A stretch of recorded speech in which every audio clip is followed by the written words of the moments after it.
कारो अस्मि द्वन्द्वः समासिकस्य च अहमेवाक्षय कालो धाताहं विश्वतो मुखः। अक्षराणाम कारो अस्मि, वर्णमाला में सर्वप्रथम अकार आता है। स्वर और व्यंजन दोनों में अकार मुख है। अकार के बिना व्यंजनों का उच्चारण नहीं होता, इसलिए अकार को भगवान ने अपनी विभूति बताया है। द्वंद्व समासिकस्य च, जिससे दो या दो से अधिक शब्दों को मिलाकर एक शब्द बनता है उसको समास कहते हैं। समास कई तरह के होते हैं, उनमें अव्ययी भाव, तत्पुरुष, बहुव्रीहि और द्वंद्व ये चार मुख है। दो शब्दों के समास में यदि पहला शब्द प्रधानता रखता है तो अव्ययी भाव समास होता है। यदि आगे का शब्द प्रधानता रखता है तो वह तत्पुरुष समास होता है। यदि दोनों शब्द अन्य के वाचक होते हैं तो वो बहुव्रीहि समास कहलाते हैं। यदि दोनों शब्द प्रधानता रखते हैं तो वह द्वंद्व समास कहलाता है। द्वंद्व समास में दोनों शब्दों का मुख होने से भगवान ने इसको अपनी विभूति माना है। अहमेवाक्षय काल, जिस काल का कभी क्षय नहीं होता, अर्थात जो कालातीत है और अनादि अनंत रूप है, वह काल भगवान की ही है। सर्ग और प्रलय की गणना तो सूर्य से होती है, पर महाप्रलय में जब सूर्य विलीन हो जाता है तब समय की गणना परमात्मा से ही होती है। इसलिए परमात्मा अक्षय काल कहलाता है। परमात्मा क्या कहलाते हैं? अक्षय काल कहलाते हैं। 30वें श्लोक के काल कल्यातामहम पदों में आए काल में और यहाँ आए अक्षय काल में क्या अंतर है? वहां का जो काल है वह एक क्षण भी स्थिर नहीं रहता, बदलता रहता है। वह काल ज्योतिष शास्त्र का आधार है और उसी से संसार मात्र के समय की गणना होती है। परंतु यहाँ का जो क्षय काल है वह परमात्मा स्वरूप होने से कभी बदलता नहीं। वह क्षय काल सबको खा जाता है और स्वयं ज्यों का त्यों ही रहता है, अर्थात इसमें कभी कोई विकार नहीं होता। उसी अक्षय काल को यहाँ भगवान ने अपनी विभूति बताया है। आगे 11वें अध्याय में भी भगवान ने कालो अस्मि पद से अक्षय काल को अपना स्वरूप बताया है। धताहम विश्व तो मुखा, सब और मुख वाले होने से भगवान की दृष्टि सभी प्राणियों पर रहती है। अतः सबका धारण पोषण करने में भगवान बहुत सावधान रहते हैं। किस प्राणी को कौन सी वस्तु कब मिलनी चाहिए इसका भगवान खूब ख्याल रखते हैं। खूब गौर से सुन लीजिए आप लोग।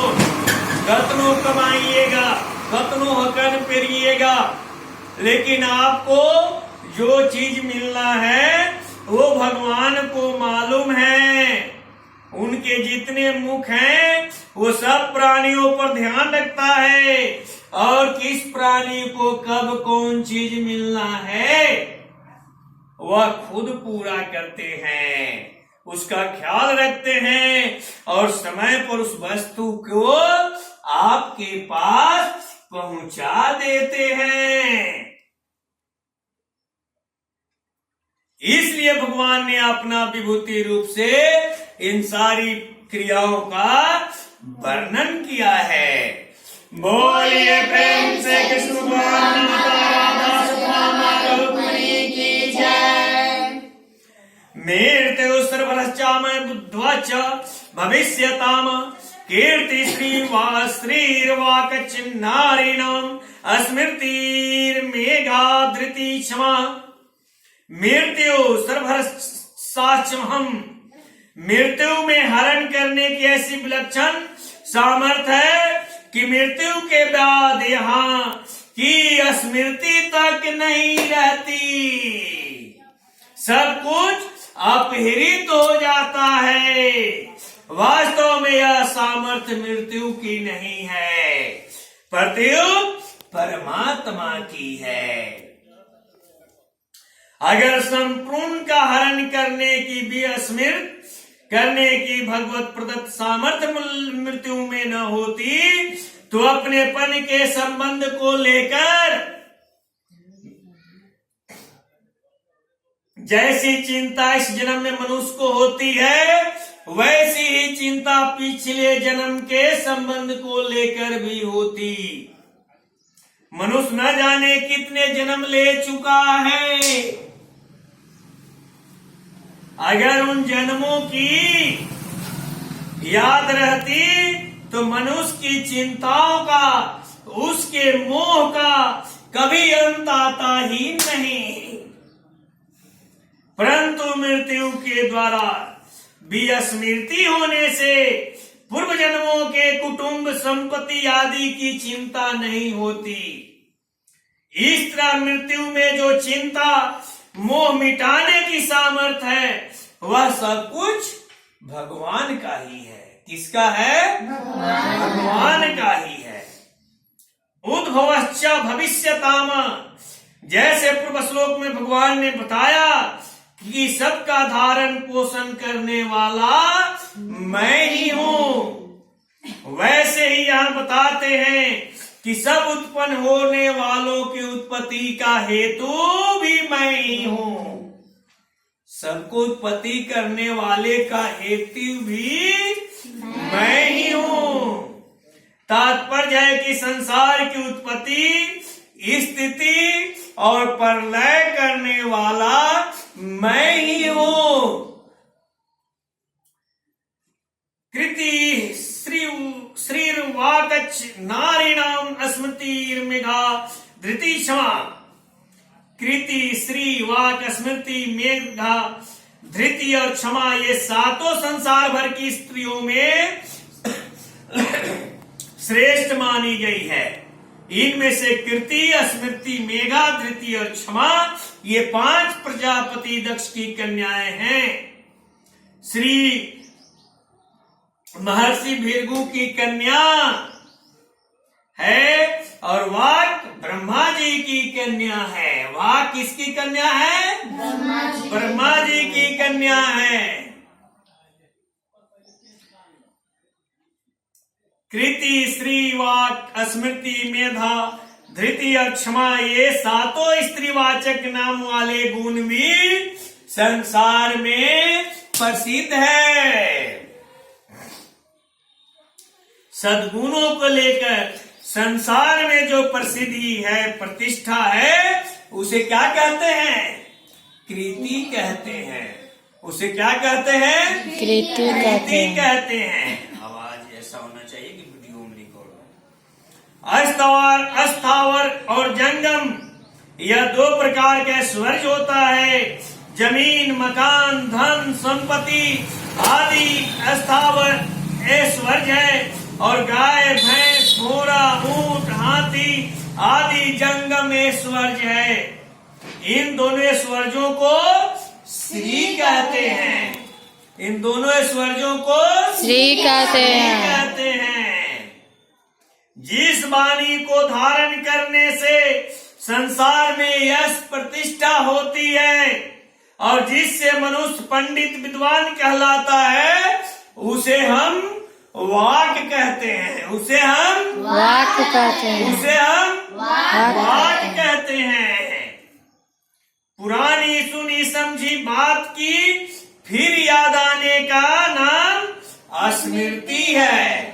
हम कोई बात किए थे, वह भूल चुके, फिर मुझे वह याद आई तो उसका नाम क्या हुआ? उसका नाम क्या हुआ? स्मृति कहते हैं। बुद्धि की जो अस्थायी रूप से धारण करने की शक्ति है, बुद्धि की जो अस्थायी रूप से धारण करने की शक्ति है, अर्थात जिस शक्ति से विद्या ठीक तरह से याद रहती है, उस शक्ति का नाम मेघा है। उस शक्ति का नाम मेघा है। उस शक्ति का नाम मेधा है। मनुष्य को अपने सिद्धांत, मान्यता आदि पर डटे रखने तथा उनसे विचलित न होने देने की शक्ति का नाम धृति है। उस शक्ति का नाम धृति धृति है। दूसरा, कोई बिना कारण अपराध कर दे तो अपने में दंड देने की शक्ति होने पर भी उसे दंड न देना और उसे लोक परलोक में कहीं भी उस अपराध का दंड न मिले, इस तरह का भाव रखते हुए उसे माफ कर देने का नाम क्षमा है। उसको माफ कर देने का नाम क्षमा है। आपने देखा कृति, श्री और वाक ये तीन प्राणियों के बाहर प्रकट होने वाली विशेषताएं हैं तथा स्मृति, मेधा, धृति और क्षमा ये चार प्राणियों के भीतर प्रकट होने वाली विशेषताएं हैं। इन सातों विशेषताओं को भगवान ने अपनी विभूति बताया है। क्या बताया है? विभूति बताया। किसको किसको बताया है? कृति, श्री और वाक। उसके बाद स्मृति, मेधा, धृति और क्षमा ये भगवान का विभूति कहलाता है। यहाँ जो विशेष गुणों को विभूति रूप से कहा है उसका तात्पर्य केवल भगवान की तरफ लक्ष्य कराने में है। किसी व्यक्ति में यह गुण दिखाई दे तो उस व्यक्ति की विशेषता न मानकर भगवान की ही विशेषता माननी चाहिए। यदि ये गुण अपने में दिखाई दे तो इनको भगवान के ही मानने चाहिए, अपने नहीं। कारण की यह दैवी भगवान की संपत्ति है जो भगवान से ही प्रकट हुई है। इन गुणों को अपना मान लेने से अभिमान पैदा होता है जिसे पतन हो जाता है, क्योंकि अभिमान संपूर्ण आसुरी संपत्ति का राजा है। इसलिए हमें यह नहीं सोचना चाहिए कि हमारे में इतना गुण है, हम ये कर देंगे वो कर देंगे। जब हम सोच लेंगे तो हमारा वह गुण धीरे धीरे फिर जहां से आया था वहां चला जाएगा। इसलिए अपने में कभी हम नहीं होना चाहिए कि मैं फलना की बेटा हूँ, फलना की बेटी हूँ, मैं धनवान हूँ, यह हूँ वह हूँ। कभी मन में यह भ्रम नहीं रखनी चाहिए। साधकों को जिस किसी में जो कुछ विशेषता सामर्थ्य दिखे उसे उस वस्तु व्यक्ति का न मानकर भगवान की ही मानना चाहिए। जैसे लोमस ऋषि के साप से काकभुसुंडी ब्राह्मण से चंडाल पक्षी बन गए, पर उनको न भय हुआ, न किसी प्रकार की दीनता आई और न कोई विचार ही हुआ, प्रत्युत उनको प्रसन्नता ही हुई। कारण उन्होंने इसमें ऋषि का दोष न मानकर भगवान की प्रेरणा ही मानी। सुनु खगेश नहीं कछु ऋषि दूषण, और प्रेरक रघुवंश विभूषण। ऐसे ही मनुष्य सब वस्तु, व्यक्ति, घटना, परिस्थिति आदि के मूल में भगवान को देखने लगे तो हर समय आनंद ही आनंद रहेगा। अपना विचार बदलिए, अपना लालची मन को त्यागिए। प्रभु स्वयं आपका इंतजार कर रहे हैं। ये दोनों के हटते ही आप प्रभु के चरण में स्वयं सट जाएंगे। इसका एकदम प्रमाणीकरण प्रभाव आपको देखने को मिलता है। बोलिए प्रेम से कृष्ण भगवान माता राधा सतनाम की जय। बृहत्